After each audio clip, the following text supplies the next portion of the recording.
Team Liquid versus Luminosity, April 2nd, 2016. The semifinals of the MLG Columbus Major. Team Liquid, after having just swept Counterlogic Gaming, walked into the best of 3 against Luminosity Gaming, who had just reverse-swept Virtus Pro the previous day. The first map was Mirage, and Luminosity actually started the map pretty hot, going up 7-2, but for the next 15 rounds, Team Liquid took control and won 13 out of that 15 round, now going up 15-9. It looked over for Luminosity, with a caster even saying, quote, "And how do you come back from this?" Needing only one more win to seal the first map, Liquid, as the title suggests, choked. Take a look at this clip. Here comes once again, the first base is a Dren, he's gonna hit the ground there as Cole. Oh, what? A jumping double from Cole! What is going on right now? How does he do this? Cold Zero went berserk with the no-scope op, flipping the momentum for Luminosity. From there on, Luminosity stormed back through the overtime pressure, taking the map 19-15. On the next map, Cash, Liquid's lead was even bigger, turning a 6-6 start into a 15-6. Liquid were tantalizingly close. All they needed to do was to not let Luminosity win 9 in a row to force an overtime. What happens next will shock you. Just kidding, you know what happened. Luminosity did just that, one-upping Liquid's 9-0 streak with an even bigger one, and the end result was 19-16 in favor of the Brazilians. 2 maps, massive leads, and both slipped away. Luminosity proceeded to win it all the next day, crushing Na'Vi 2-0, leaving Liquid players and fans all across the world feeling edged. They were so close to potentially winning the major, but things just didn't go their way. Evil Geniuses vs PENTA Sports. On the 6th Invitational 2017, Team Continuum won the championship with the roster of Canadian, Necrox, Young, King George, and NVK.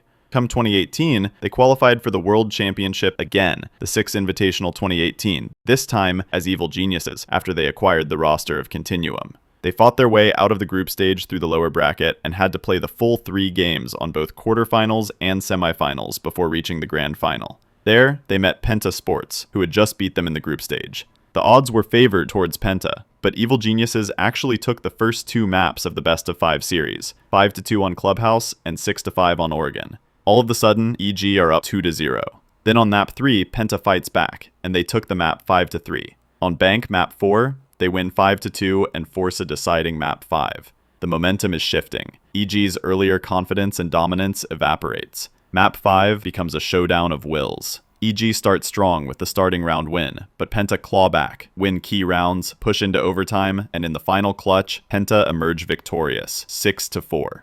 EG collapse from 2-0 up and lose the entire series 3-2. It must be heartbreaking for EG. They were so far ahead, 2 maps up, looked in control, but PENTA refused to concede, turned the map momentum, exploited errors, and put EG on the back foot.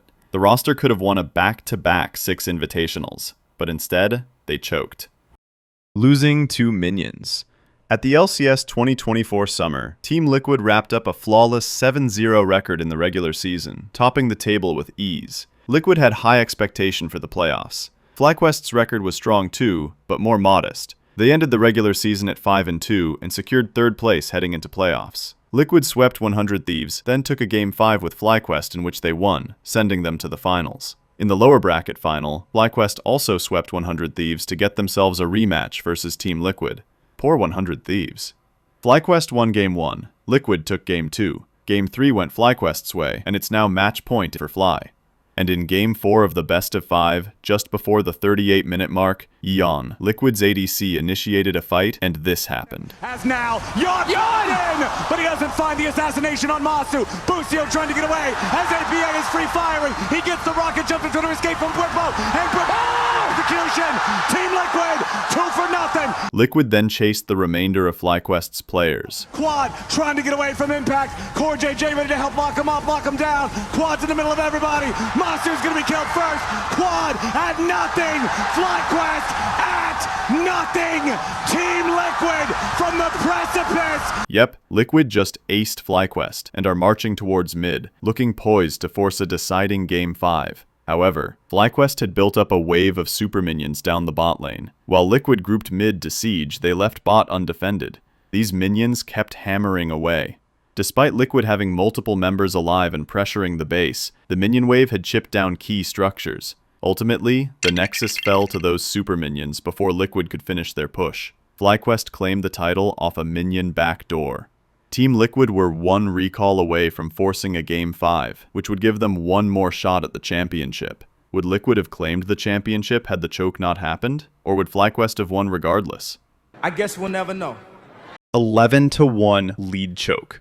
You heard that right. An 11-1 lead choke.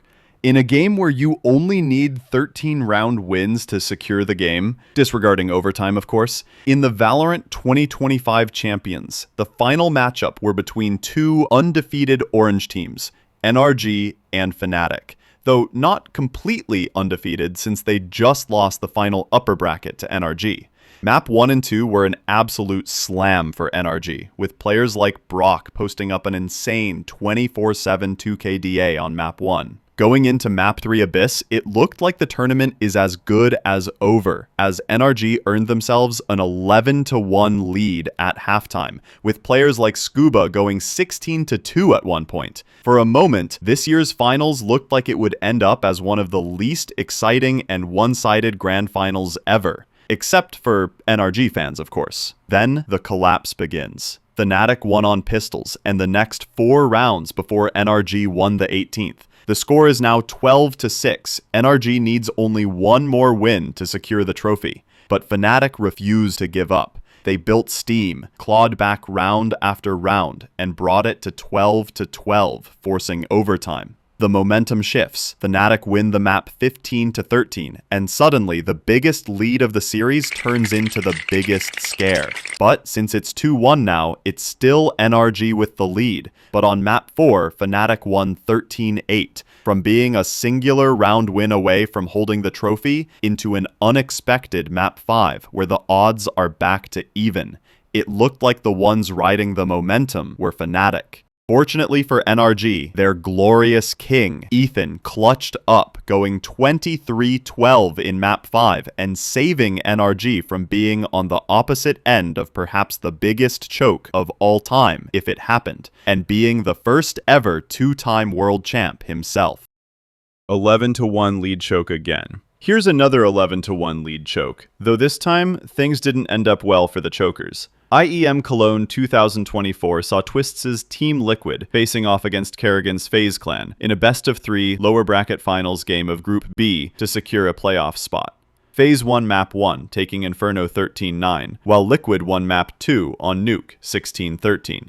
Come Map 3 of the lower bracket final, Team Liquid stormed to an 11-1 lead over FaZe, domination written all over the half. Every indicator pointed to a map locked. It looked like FaZe was scrambling. It looked done. FaZe won round 13, then won round 14 as well, but the 15th round went Liquid's way, and the score is now 12-3. One more loss, and FaZe are eliminated. Then the tide turns. FaZe begin chipping away, round after round. The momentum shifts. What feels impossible becomes inevitable. Liquid's lead evaporates. What was once 11 rounds up becomes an overtime.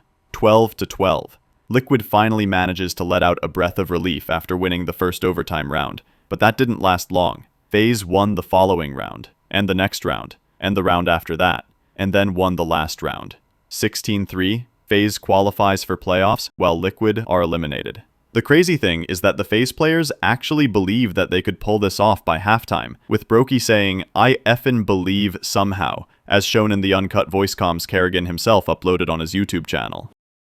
Choke 9. Coming off a historic spring split where they went 17-1, Cloud9 dominated the league and looked unstoppable. After winning the spring split trophy, only losing a single game the whole playoffs, they entered summer 2020 as the team to beat. They kicked off with a perfect 9-0 start, winning every game in the first 4 weeks. But then things derailed. After the 9-0 opener, the wheels came off. They lost 5 of their next 7 games, and entered playoffs as favorites still, but vulnerable. Scrims were going well for them. So well, apparently, that their ADC, Sven, tweeted, quote, "Can't wait to fist FlyQuest," smiley emoji. But when they actually met FlyQuest in the playoffs, they were the one getting fisted. Losing 3-1 to FlyQuest in the upper bracket, sending them to the lower bracket. They swept Evil Geniuses, but then were eliminated by TSM 3-1 right before they could qualify for Worlds. And being the first C9 team to not qualify for Worlds, fans were disappointed. TSM Doublelift's statement that spring split doesn't matter proved true.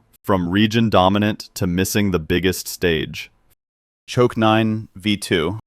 At the NACT Fall 2024, 8 North American MLBB teams fought to qualify for M6, but 2 teams look above and beyond the rest, the Mobazane-led Bloodthirsty Kings and Cloud9. And the regular season proves it. C9 went on an 11-1 run, sweeping Accelerate and MML and beating BTK 3-1 to place them top of the table. Meanwhile, BTK places second with a respectable 8-5 record.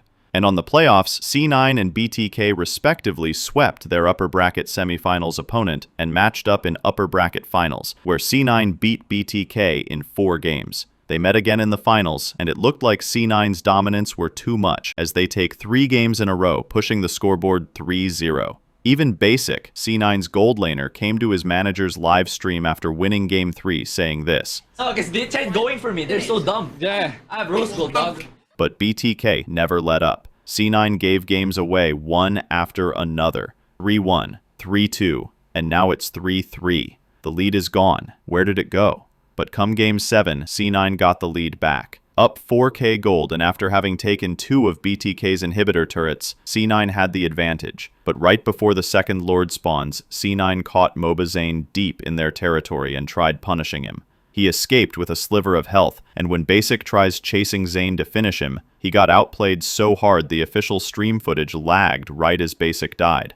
BTK took the Lord and didn't let go of the pressure, even after the Lord died, killing C9's players one by one and securing the reverse sweep. Just look at BTK's players' reaction when they won that. Even Hoon, BTK's mid laner who was practically asleep the whole match, rose up and screamed alongside his teammates. What a historical comeback, and most importantly, a historical choke.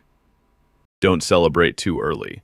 Coming off a 3-peat, RSG-SG were looking to make it a 4-peat. After dominating the regular season and playoffs, RSG-SG were once again in the grand finals, and their opposition were Team Flash. Fast forward a little, and the score is 3-1 for RSG-SG. While drafting and with the lead, RSG's jungler Bray made hand gestures to the camera, gesturing 4-1, confident he'd win this tournament with that score. They lost that game, but it's alright, since the next game they got 2 Lords and have destroyed all of Team Flash's turrets except the base. Lord number 3 is coming, and Diablo, RSG's EXP laner, got picked off by Team Flash's Cho.